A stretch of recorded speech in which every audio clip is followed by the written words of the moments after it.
So thank you so much for coming here today to our policy talk. We're very excited to be hosting this today and for all of you to attend this. So today we're going to be talking about environmentalism and health. So today we have three wonderful panelists. First one is Dr. Warren Mabee, Dr. Sam Buttemer, and Dr. David Walker. Thank you, Eden. So in actually making the structure of today's event, we thought it was important to actually think about, well, what exactly is causing extreme heat, and then those who are affected by it. To do this, we wanted to look at the intersectionality between environmental policy and public health. Now, today's panelists are the perfect people to talk about this. And our first panelist of the day is the director of SPS and the director of Queen's Institute for Energy and Environmental Policy, Dr. Warren Mabee. You can get a round of applause. Thank you for being here, Dr. Mabee. Thank you for having me. Nice to be here. Do you want me to jump in? No, I'm just going to go. Yep. And well, in seeing that side, we also wanted to talk about public health, and we looked at who would be the best people to talk about this. Our second panelist is the perfect person, as she is a family physician, assistant professor, and also the associate program director for the Public Health and Preventative Medicine program, Dr. Samantha Buttemer. Thank you for having me. Last but not least, Dr. David MC Walker is here as well. He will be providing support for Dr. Buttemer, and he is also the professor in the Department of Emergency Medicine, and he is a cross-appointed to the School of Policy Studies at Queen's University. If we can get a round of applause. And it says featuring, which means I get best supporting role. Okay, so first we want to contextualize the issue for everyone here. So climate change is obviously upon us, as we've seen with last summer's wildfires, but many people do not think of extreme heat when they think of Canada. Warren, from your environmental perspective, what are the current trends for extreme heat in Canada? So this is a really great question, and I think it's been on people's minds a lot over the last year. So we know from international monitoring, turn up the volume. Do I need to move this up? How's that? Better? Okay, thank you. I think most people in the room might be aware. Over the last 9 months, we've set a heat record every single month. So for 9 months straight, since last summer, we've been setting heat records across the planet. Right now, the average temperature is about 1.77 degrees higher than pre-industrial averages. So taken across those 9 months, that's the kind of increase that we've seen. Now that is the kind of temperature increase that scientists have been warning about for years. It is in excess of the 1.5 degrees that the Intergovernmental Panel on Climate Change had sort of set as a safe upper limit for warming, where we wanted to see warming stop and be limited to if possible.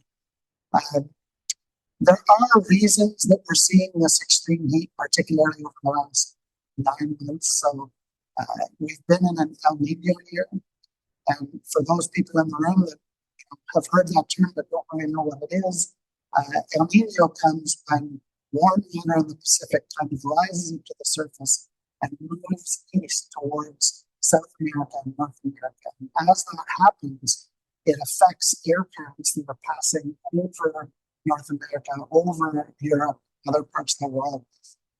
It moves the jet stream essentially. And what it means for us and what it means for most northern countries is hotter and drier conditions. And we've been experiencing that, to the extreme over the last 9 months or so. El Nino is starting to dissipate slowly. We don't know if we're going to tilt immediately into a La Nina year, which is the opposite, when that warm water sort of moves down and out into the Pacific. In La Nina years, we tend to have colder than average temperatures, so we end up with colder and wetter conditions than what we're used to. But it should start to ease off a little bit as we go into the summer. Does that mean that temperatures will just come back down and we'll be right back where We're used to being probably not, because this increase in temperature, this elevation we've been seeing, has been trending for decades now. We've been seeing warmer and warmer years. Most of the record warm years have happened since the year 2000. So increasingly, we're monitoring the planet. We're seeing these very, very hot temperatures come down. And just to get a better understanding of how this directly affects Canadians, so Sam and David, from a medical perspective, what are the health impacts of extreme heat right now? So in the context of Canada, which is a fairly temperate climate, so we're not seeing, hot temperatures all year round. We typically get our 4 seasons, hopefully. There's sort of 2 categories I think of heat as being relevant to our health. The first is the more obvious extreme heat events. So those are things like the heat dome that happened a few years ago in British Columbia and the West Coast, where the extreme temperatures were sustained for days at a time, much higher than typical in that area. And there was an extreme amount of impacts on the communities. So particularly in that part of Canada, climate control inside buildings is less common. Temperatures tend to be more comfortable throughout the year. And so the infrastructure is not really set up to manage extreme temperatures. And therefore, people living, particularly those who were living without as much social support or had more vulnerability themselves, so older adults with at higher risk of things like dehydration, or people with chronic illness were at higher risk of developing heat-associated illness while inside their homes. And because the temperatures stayed high for days at a time, they didn't go back down. There was no real reprieve. And there was seen to be, in a coroner's report, estimated around 650 people died directly associated with that heat. So that's an example of heat-associated illness that is preventable death and directly harmful. You can kind of see the link: heat equaled, heat illness equaled death.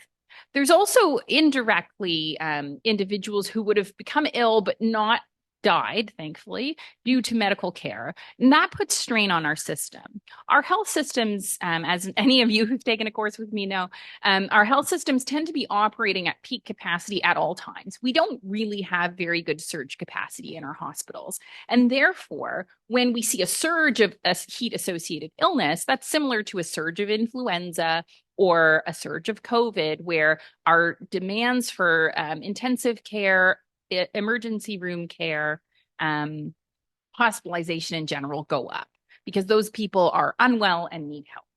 And so that also includes our emergency services like ambulance services. All of those would be strained by the increased demand that an extreme heat event would cause. There's also another layer of indirectness that can cause health harm is the strain on the system overall with these extreme heat events. So does anyone remember, really hot temperatures growing up and we'd get power outages, right? So those power outages are, we need to have strong enough energy infrastructure to support the increased energy demands of climate control, things like air conditioning. And when we don't have that and we lose power, that actually puts a lot of people at higher risk. So any of our facilities that need energy, like hospitals, they have backup generators, but those aren't, they can't work for that long. To lose power for an extended period can actually really put our basic infrastructure, health infrastructure at risk. And also individuals, again, if you're living in an apartment building and it's very hot and your air conditioning stops working, then you're very much at risk of your internal, your household temperatures climbing to temperatures that are unlivable, things like 25 degrees, 30 degrees Celsius. It's too hot for somebody to be able to be comfortably living and not be at risk of heat-related illness. So those are some issues with direct heat events, but that's actually not the entirety of the issue. In talking, about the global temperature rising a couple of degrees, in Canada, that actually really shifts different patterns for us in terms of vector distribution. So one thing that we've seen in the past few years here in KFLNA is the proliferation of Lyme disease. Lyme disease has proliferated because the type of ticks that carry Lyme disease are now in our region. And the reason they're in our region is because they can survive here. Whereas the distribution of the deer that carry those ticks and the animals that kind of move the ticks around have all moved more north. They wouldn't be able to move more north if the weather was not compatible with that, right?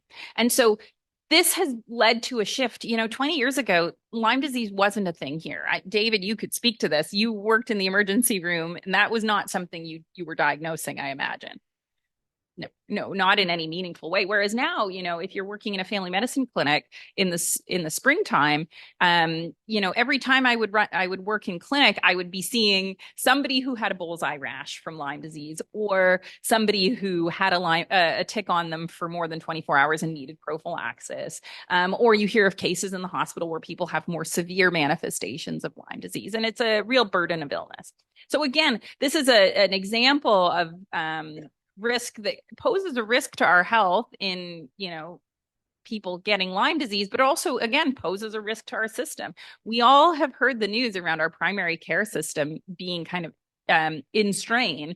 Having extra diseases to watch for and treat for adds to the burden of our providers, and it can really have some indirect effects in terms of delivery of healthcare. So that's just one example, but that's not the only vector. We're also worried. One thing that everybody's watching for is the distribution of mosquitoes, because mosquitoes are known to carry many infectious diseases.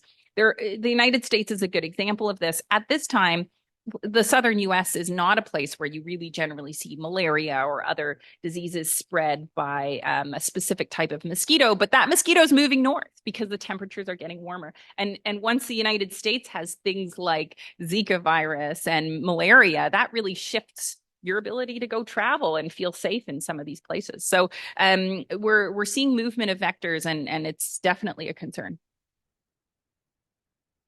Thanks. Just to stress 2 points, Sam's given you a very comprehensive outline of some of the effects that we can anticipate. I would like to stress 2 things. The first is that while the globe warms up, it will be these episodes of extreme weather which will stress our ability to care for society, whether it's in Canada or other countries. And in those situations, it is invariably the marginalized and most vulnerable who suffer. When we look at the distribution of excess deaths due to heat domes and other natural events, it is invariably those who need our help the most.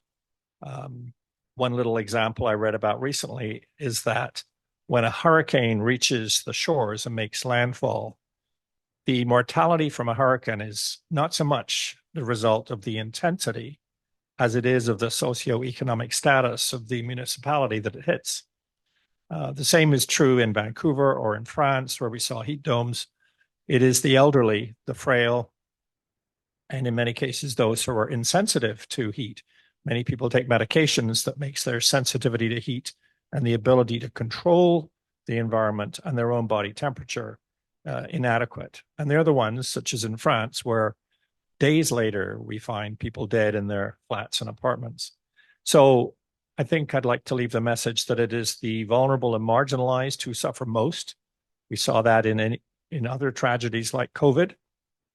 And the other point I'd like to stress is the fact that our society, and it's true of most societies, has not invested in the capacity to deal with surges in need.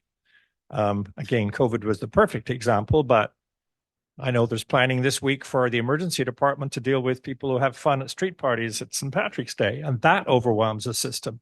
I'm not really proselytizing here not to have fun, but our system in Canada works over 100% capacity.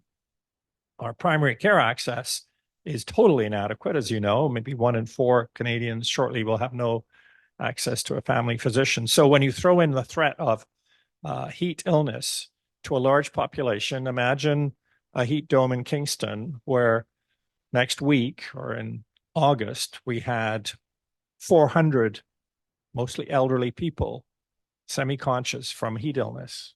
How would we manage that? We have no capacity to deal with that whatsoever. So there's a long story about how we can build surge capacity and flexibility into health systems, but we certainly haven't done it. So the two messages I have is these are threats predominantly to vulnerable populations. And secondly, we need to think very carefully in a macro sense about how we design our healthcare system so it's flexible enough to deal with these surges, whether it's heat or cold or floods. One third point, we must not forget, apart from the infectious diseases and the potential of getting malaria in the Niagara Peninsula, with extreme heat comes pollution, particularly particulate air pollution. Those with asthma, those with chronic lung disease, heart disease will suffer disproportionately as the environment heats up. And to add to your equity element, we know that things like asthma disproportionately affect children from lower socioeconomic status families, that sort of thing. It didn't even touch on wildfires. Wildfires are more likely with higher temperatures, right? Especially drier temperatures. And this winter has been particularly concerning because it's been so dry. So there isn't that snow melt to kind of protect the ground and keep moisture and prevent things from basically turning into tinder. So you watch the news. I don't think this past summer's experience of wildfire smoke in Kingston will be an isolated event moving forward. I think those are all important points to bring up. And the fact that you brought up also air pollution and those vulnerable within Canada that are being affected by this, it made me a little curious. Dr. Mabee, are there any current strategies being actually used by government or any other bodies of or agencies that are looking to it on an environmental policy side? So when we talk about wildfires and the impacts of fire and what that's going to do to air quality, yes, there are strategies being developed. We are aware that the risk of wildfire is going up right across the country, partly because it is drier. In dry seasons, we tend to have bigger fire seasons. Last year's fire season was the biggest since the 1930s. In the 1930s, we didn't measure them as accurately as we do now, so it might have been the biggest, in recorded history. We're not quite sure. That could happen again. We are fighting active forest fires right now. Wildlife services, wildfire services are actually out there dealing with fires. Some of them are zombie fires that last through the summer or through the winter and coming back from last summer. We expect that it's going to be a bad fire season. Now, to really deal with it, in a world where temperatures are permanently elevated, where drought is more prevalent, we're going to have to really manage the landscape differently. And it means actually cutting more. That sounds wrong, when I say it out loud, but that is what we have to do. We need to get fuel out of the system. And we need to be replanting forests that are more resilient to fire. So again, there's some things that we probably have to do that seem wrong. If I say it out loud, we probably have to plant fewer trees and space them out more. Natural forests tend to not be as heavily stocked as forests that we've planted. We have a 2 billion tree goal right now to plant 2 billion trees across the country. To do that means that we have to increase stocking. That probably is going to increase the risk of fire down the road. So at some point, we have to re-examine and rethink that. We do have to think about how we design our cities. We have cities that are very green and, in fact, are interfacing directly with wildlands. Where forest comes right into the city. Kingston is an example of it. The forest in the north of 401 actually do run right down into the city through different ravines and along streams. This is beautiful and allows all kinds of wildlife to move around, and it's good from a lot of perspectives, but it can be very risky in a wildfire event. And we tend to think of ourselves as sort of immune from that in this part of the world, but we're not. There have been big forest fires here in the past, and they could come again. And when you're sitting in your forest, they're interacting with each other, risks increase. So how we land our cities probably has to be considered. One of the big things that we are looking at is cleaning up our energy sources too. So we're talking about, what are we doing about air quality and what are we doing in order to keep that up? It is cutting down on we have a number of places that we're burning things in the system. And that is probably going to help with air quality all around. The one thing it does do, and again, it's a perverse sort of a thing, is as we get rid of particulates in the air, we actually increase the warming effects on the air.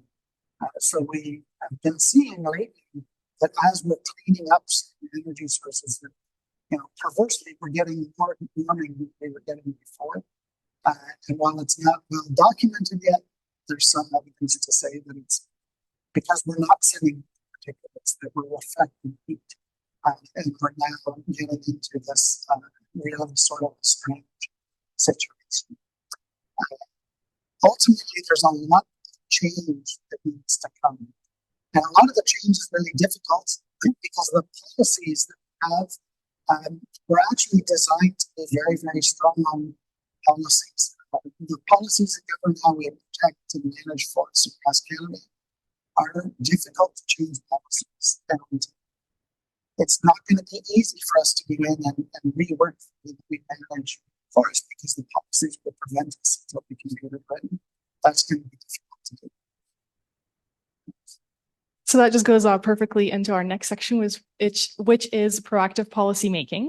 So specifically, we're interested in exploring the potential disconnect from the insides of both the public health sector and the environmental sector and the policies that are being implemented. So how can we bridge this gap to ensure more integrated and innovative policy solutions? So from a public health lens, Ontario is an interesting example because our public health infrastructure is very different than other provinces. There's a strong municipal role of public health in our area, in our province, because the existing legislation mandates each region have a board of health, and that board of health that is made up of municipal representatives along with provincial and appointed representatives informs the local public health unit and the medical officer of health in that public health unit to take action on health in the region. In other provinces, public health is more structured from a provincial lens where there might be specific health regions, though they tend to be integrated within other parts of the health system. And so public health can kind of work alongside other health infrastructure to develop plans for extreme heat events, that sort of thing. Here, it's a little bit more difficult because there isn't necessarily the lines of the boundaries of who's responsible for what. There isn't necessarily always overlap. And so there can be partnerships, but it can be a little bit more challenging to forge those partnerships. So for instance, here, at KFLNA, because we have a strong municipal involvement, it's more feasible for the health unit to inform the city on things like cooling spaces, but it might be a little bit more challenging to inform the health system on health surge planning. Thankfully, we have great partnerships here in KFLNA, and I think the health unit and the hospital work very closely together, but that isn't a given because of the system. That's probably related to local relationships and kind of a concerted effort on the part of the local participants. So, it means that we have a bit of a unique position here in Ontario where our municipalities can be pretty heavily influenced by the health units that are associated with those municipalities, and those councillors that are on the Board of Health are also part of other aspects of the functioning of the municipality, and by kind of using the influencing and education of those individuals, you might be able to make more change on the municipal level. So it really does mean that the public health unit can probably play a stronger role in advocacy at the local level here in Ontario, which is a good thing for extreme events, right? It allows for that kind of local response to be robust for things like having cooling spaces, having programs in place for when wildfires happen. What will be tough is that health system integration. And I think when I think about our risk, that's really where I see kind of our greatest risk is that there are people who would not go to cooling centers for a variety of reasons, who are going to be in kind of vulnerable living situations, and likely we require some legislation provincially around kind of access to air conditioning in rental units and stuff like that. But I'm not confident that our current government would see that as urgent of an issue as maybe other governments would. So it's going to be a big challenge in multiple respects. There's always a dynamic in health discussions about health policy between reaction and proaction. So in terms of reaction, as the globe warms and our society is at greater risk, I do believe we need to incorporate into our thinking and action policies and procedures and structures that will allow us to react to the heat dome or the atmospheric rivers that we will encounter. There's an old story about two guys going fishing, and as they're fishing by the riverbank, they notice a dead body go by, and they pull it out. Then they see two more, and they pull those out, and one of them says to the other, "We should get some help pulling these bodies out of the river." And the buddy says, "Well, actually, I'm going to go upstream and see how they're falling in." We need to be much better prepared in terms of promotion of health, surveillance of those at risk, and interruption of the normal chains of desperation that occur downstream. Some societies have more sophisticated approaches than others. I would argue that those societies usually have embedded multidisciplinary primary care that interrogates its public in a much more interactive fashion, that covers many of the social determinants of health, that includes surveillance of elderly populations to make sure that they maintain health, often living alone, very people you'll find dead from a heat emergency. So I think I've become proselytized by Sam in terms of public health and my various weird interactions with public health over the years to believe strongly in the principles of health promotion, looking ahead, seeing ahead. We can see this pathway. We know where it's going, and we know who will be most vulnerable, and we need to prepare for that in ways that are proactive while we try to do all we can to be appropriately reactive when crises hit, as they inevitably will.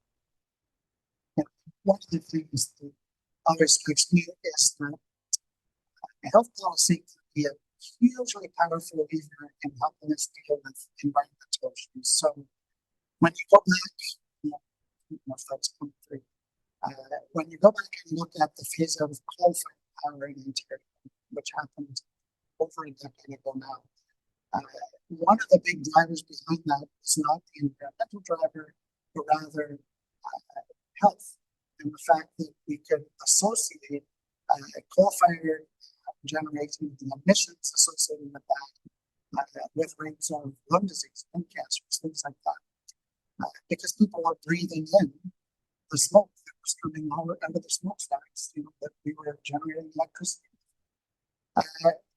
When I think about some of the current threats, whether it be Lyme disease, would be a great example.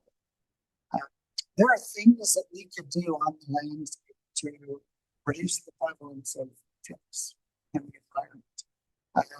Some of them are really crude, and I don't think we were good. I don't think we're going to be spraying DDT across the forest anymore in order to reduce those pests, if you like. I think that we know now that causes too many other problems. But there's simple management that can be done, trimming grass back away from the trails, so that as you're walking, hiking, or running, you don't accidentally brush against the grass where the ticks actually being nipped and that long grass and those bushes. Thinking about the habitat for the animals that are carrying the ticks in the first place, and trying to do some polls ahead of time in order to keep those populations where they need to be so that we don't get these explosions in terms of disease across the area. Now, I will say that in geography and planning, there's a professor, Professor Chen, who has been doing all kinds of mapping where we see outbreaks and trying to understand that. And that's the kind of data that we need in order to be able to make really good proactive policy steps. We need to work with public health to understand what the cost is of not doing anything, and then we need to build that into our decision making. Because yes, there will be costs with improving our management of our land, but the benefit way outweigh the costs. I think the other thing, the kind of lever that's worth paying attention to is that when things affect the general public broadly, there's a lot more appetite for change. So when, improving the trails with the grass, if we can add other amenities or other perks that, the average citizen would appreciate on those trails, then we might see more appetite for that change rather than just marketing it as, it's all about the ticks. It's actually about, making a space more usable for people. And there's other, health benefits to having great trails and other accessible spaces in our city for people to use. But thinking about things like wildfires, I think, last summer was a good example where everyone realized we all had to stay inside. We all had to have our windows closed. And it's important to recognize the risk is actually, it's when the air quality is a 7, it's not as though there's no risk and at 8, there's a ton of risk and you have to stay inside with the windows closed. It's a spectrum. There's still risk at 7. There's still risk at 6. Having better air quality overall for more time is better. So it's actually often surprising, sounds surprising, but it's actually when it's slightly better but still not good that we see most problems because people are getting outside. When you're working outside without protection or exercising outdoors, that's when we see people have asthma attacks. That's when we see people have other respiratory issues or cardiovascular issues that bring them to the hospital. And so by having these events, almost paradoxically, it can help us bring attention to air quality and then create policy that will address improving air quality that, maybe will be intended to reduce these extreme events, but actually will probably also reduce the ones that are carrying the most burden, which is not the extreme events. So I would suppose that most of us in this room didn't really have conversations about forest fires until last spring, right? And so now there's that appetite, and now there's kind of the general population's like, well, I don't want to go through that again, so sure, fix the forests, right? And that wouldn't have been a conversation 2-3 years ago. I'm a little curious because though it is something that is on the radar of some people, especially in the West, when you see more of those increases in wildfires now, I think there's still a lot of issues that are kind of esoteric in the sense of you brought up ticks before and stuff. I'm not going to lie. I didn't really know much about that before and didn't think about it in that perspective. So I'm a little curious, since there is a finite amount of resources, personnel, and time that can be allocated to all of this by government, how can we make this more of an agenda item moving forward? It's the age-old question, of course. Decision makers, elected usually by us, attend to more immediate issues. And we have a 4-year political cycle, which tends by its very nature to result in reaction rather than proaction. Canadian politicians are terrified about talking about health policy, public health. I don't know if they're that terrified about environmental policy, but it seems to be something that baffles them to some extent. And it is exceedingly difficult to influence decision makers when the general public, those who elect them, are not as concerned as they are about, we've lain in the emergency department hallway for 2 days to be admitted, or we've run out of pacemakers, or we've been on the wait list for our new hip too long because golf season's coming. Those get political results. But it is far more difficult to engage in a sophisticated conversation about investing in something that will have a payoff down the road, whether it's climate change interventions or healthcare system moderation, or I would say redesign. Politicians get very nervous about that. Canadians, generally speaking, still think they've got one of the best healthcare systems in the world, which is a very funny conundrum because on the numbers, it's one of the worst. But somehow or other, there's a disjunction in our belief. We maybe wish to believe it's the best. And maybe when we meet our nurse practitioner or physician, that piece of it works okay, assuming you're lucky enough to have that access. But until we get the collective belief that there are some significant issues that need change, our politicians are not likely to stand up and call for change. It's a brave politician who's in power who will stand up and say our health system's in crisis, because it immediately reflects back on them. So you don't hear that. Joey Smallwood said, Prime Minister, Premier of Newfoundland, he never talks about health policy because he always loses votes. And we have to somehow overcome that, because there are solutions. There are ways in which we can moderate this future. But it's a little frustrating when you try to address it. Yeah, climate policy is a lot like health policy. I think a lot of government leaders want to be seen as doing something with the climate. They know that there are problems. But when it comes to real concrete actions, it's harder and harder as we go forward. I said a little while ago that it's possible that we have too many trees growing in the forest right now, and that is part of the issue when it comes to wildfires, is that there's a lot of fuel. And a solution might be to do more cutting and more harvesting, taking more of that fuel away. But there are many Canadians who would totally disagree with us, and they're not in a position where they really want to debate it.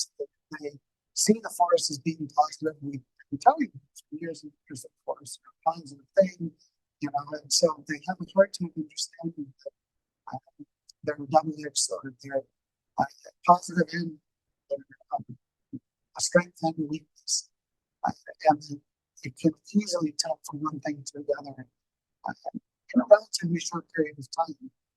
We don't have all of the answers, and the answers aren't always the same. Where you're standing really impacts the way the answer is. That makes it hard for politicians to act.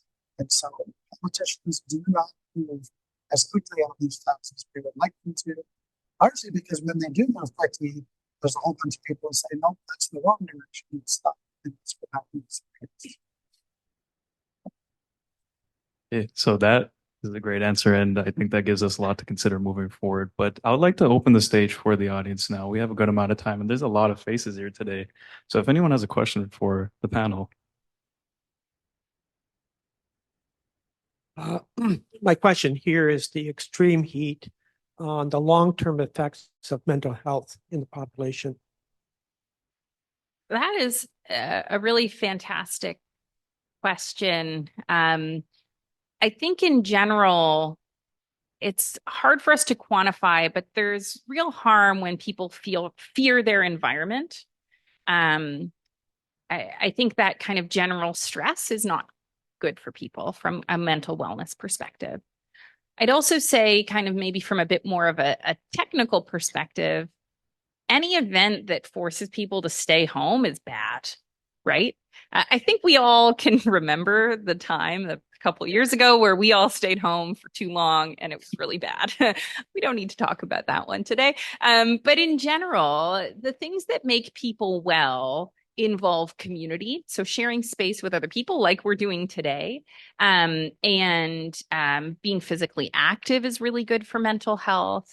Having kind of a sense of purpose, and that can come from volunteering or work. And so having limitations on that because of your environment is a bad thing. We want to create our cities to be spaces where people can engage in those activities, because we know that that helps keep them well. Having accessible spaces where you can, walk to a store instead of taking a car. And those walking paths need to be accessible for people with different mobility devices, or having chairs for people to, benches for people to take a rest as needed. Those sorts of infrastructure items are incredibly important for allowing people to kind of use their space.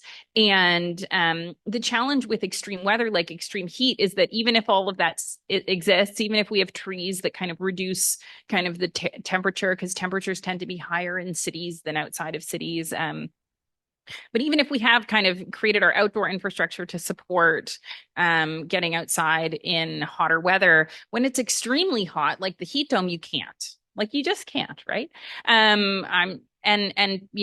Kids don't get to do their sports, like their soccer games get canceled, and outdoor workers are put at kind of more extreme risk. And then individuals who are particularly vulnerable with, living alone, older age, mental illness, they're really stuck at home. And that's when it gets extremely problematic, even if people have air conditioning. It's just not good for you to be home by yourself all the time. So I am concerned from that perspective. But at the same time, even if our extreme heat events get slightly more common, it's also kind of the day-to-day of things like forest fires and worse air quality that I think the risk to people is that they'll go outside and not really realize that they're putting themselves at risk. Because the air quality won't be at alert level, but it'll still be worse than it should be for our health. And that, on an individual level, you might not have an asthma attack or a heart attack, but on a population level, when we look at all the data, we see increases in cardiovascular disease, in respiratory disease. When we talk about surveillance of this data in public health, we talk about it like a double hockey stick model. Obviously, this is Canadians talking about this. This isn't something that the Europeans tell us. In that we see increases in morbidity, mortality at both extremes of temperatures. One other thing we didn't talk about today, but is important, is that actually some of these shifts in temperature that create an environment for hotter temperatures also are almost paradoxical, it feels paradoxical, increasing risk of cold events in places like Alberta. So they had some extreme cold events this winter, and those are incredibly risky for health as well for a variety of reasons. So we see this double hockey stick effect. Extreme weather is not good for us. We really want to narrow the bands as much as we can. Just to expand on a point I made earlier, Myron, many folks with mental illness take medications that affect one's ability to regulate temperature. Human body is actually very, very good at keeping your core temperature within the parameters that are necessary for life. When it's cold, there are various ways that you manage that. When it's hot, many ways. But many of the medications we prescribe for people actually impair that capacity. And those are the very folk who may not be aware that they are at risk. And they slip from heat exhaustion into the very serious heat stroke where people die without even being aware of it. On the other point that Sam made too, some of my kids live in Vancouver, and during the heat dome, a couple of my son, daughter-in-law, and 2 grandkids in their home, which doesn't have air conditioning, after the first week, they were beside themselves. There was nowhere to go. I mean, you could spray water on the kids, but everywhere you went, it was too hot, and they were getting ragged. And that's a family that is privileged compared with many. Those in tent cities, the homeless, and others, often with mental health issues, I think, are profoundly affected. It gets back to my first point that it's the vulnerable who, whatever the health or environmental challenge, are the ones that are most badly affected. It's important to say that relates to the cold. One of the things that we're doing in response to global warming is trying to phase out fossil fuels, phase out the combustion fuels that are out there. Probably everybody in this room has heard things about heat pumps. If you've ever taken class B, or they talk about heat pumps. All of these solutions are great, but in the warming thing, one of the things that the point that you face more of are ice storms, events where the temperature is just at that Goldilocks level where It's coming down as water, but it's freezing on contact and building up. And there are people in this room probably that will remember the Iceland event in the late 90s here in Houston, where Houston actually lost power for 2 weeks. The whole city lost power for 2 weeks. There were a lot of things that more people kept warm because, of course, even if you have the furnace, you still need electricity to get the fans going and turn the blowers on. People that had wood stoves or people that had gas heat that were able to run it without electricity were the people that made it through with relatively little disruption. Many people had to leave the city and get out of the city and bring the army in, etc. Those types of events in a world where we have electrified become more than, these become extreme security risks. And so as we think about leaving the electric grid, the energy system and moving to a more electric grid, we also keep building backups, which is costly. And in a lot of cases, we don't even really have the technology yet to make it work. So there's some big challenges yet. Thank you for that question, and thank you for the answers, guys. That actually added more to it than I thought it would in terms of what technologies we have and what we don't. Does anyone else have any questions they would like to ask the panel? Yeah, one more. 3 weeks ago, I was in the Middle East, in Oman, where the temperature rises to about 50 degrees centigrade. And in the evening, it goes down to 25, 20. And I noticed that the social life of the people, their population, they stay home during the day, but in the evening they come out and do their shopping. But also I noticed that it did affect their social life and maybe the mental health, how they able to perform in that kind of extreme heat. Yeah, I mean, that's something that's been done in many cultures for a very long time, right? Like 10 years ago, I was in Seville in July, which somebody should have told me what I was choosing. And it was oppressively hot in the middle of the day, but similar to what you're describing, the evenings were incredibly lively, and it was for all ages. Everyone was kind of out and about in the evening.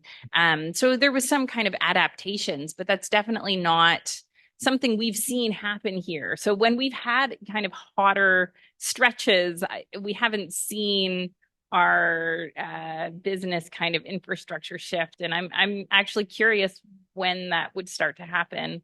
I wonder also if some communities like those more north, I know the summer in a place like Edmonton is really vibrant in the evening because it's still sunny. The sun doesn't go down till 10:30. So everyone's still out and about anyway in the evenings. But I think it brings up a good point that environment affects how we behave. We might not think about it that much, but when the weather is less friendly, we tend to cozy up at home. We talk a lot about that in terms of winter here. Everybody getting a good book, getting those like cozy vibes and getting inside. That's not really how we think of summer, right? Summer is our time to be outside, to be sharing in space with each other. And I think for us to lose the ability to enjoy the day would be a big shift for us. And I don't think necessarily in a good direction. Yeah. And you can see, even in the architecture of places like Sathiyapalan or places like that, that architecture goes far beyond just when you come together in the evening or what you're doing. Streets got to be narrower so that you don't get direct sunlight down the street so you can walk in the shade. That was done purposefully. People thought about this as they were building their towns and their cities, and they set it up that way. We build cities where, in the modern city, leave enough room for 8 lanes of traffic. Plus, of course, we have bike lanes, active transport lanes, and sidewalks. maybe a little wall of screen trees and finding the building. So uh, I think that Canada will have to do a lot of adaptation work in order to be able to deal with permanently elevated temperatures. And some of them could be very positive. Like some of these changes could be things that we would really enjoy in the end, but it will be costly and it will take a long time. And right now I don't think that there's any appetite to take on city zoning or planning. I don't think that there's any appetite to rethink a lot of our communities and the reconstruction will be required. Not in a quick way anyway. Yeah, it's slowly happening, but it's a snail's pace when we probably need faster adaptations. Of note, when you're thinking of these environments where the infrastructure is different, there's this good data from Europe that it's not about actually the temperature that rises to in a heat event, but the delta from normal. So 2 degrees higher in the Netherlands leads to similar mortality increases as 2 degrees higher in Greece, even though Greece is much hotter overall. So it might actually be a fairly temperate temperature that leads to an increase in mortality in a more northern community, and it's likely related to these infrastructure differences. The buildings are not designed to cool off as quickly as possible. They're not designed to reduce sunlight. If anything, anyone in kind of a more northern community knows we almost try to adapt to get more sunlight because we're so desperate for it in the wintertime. But in hotter communities, more southern communities, they tend to see things closer together because you don't need sunlight in the middle of your alleyway in the middle of the day. So those infrastructure changes likely do have a substantial impact on the heat associated mortality. Yeah.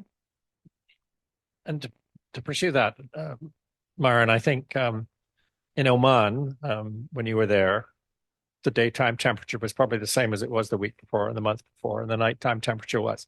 If you were in Paris or in Vancouver during a heat dome, the usual, what is it in Vancouver, 16 degrees is a nice warm summer's day. And that is what society is oriented around. But when it's 43 degrees, that is one hell of a difference. And that's when grandma doesn't appear the next day. We do not have the infrastructure to adapt for that any more than we do when it gets suddenly much, much colder. We all know in Kingston it gets to -5, -10, but when we have weeks when it's -28, we all begin to notice. So I think it is the delta that is the delta from the temperature that we structure our society around. When we get atmospheric rivers, same thing, suddenly we flood. And in fact, as the earth warms and dries in many ways, the floods will become worse. And then the power goes out.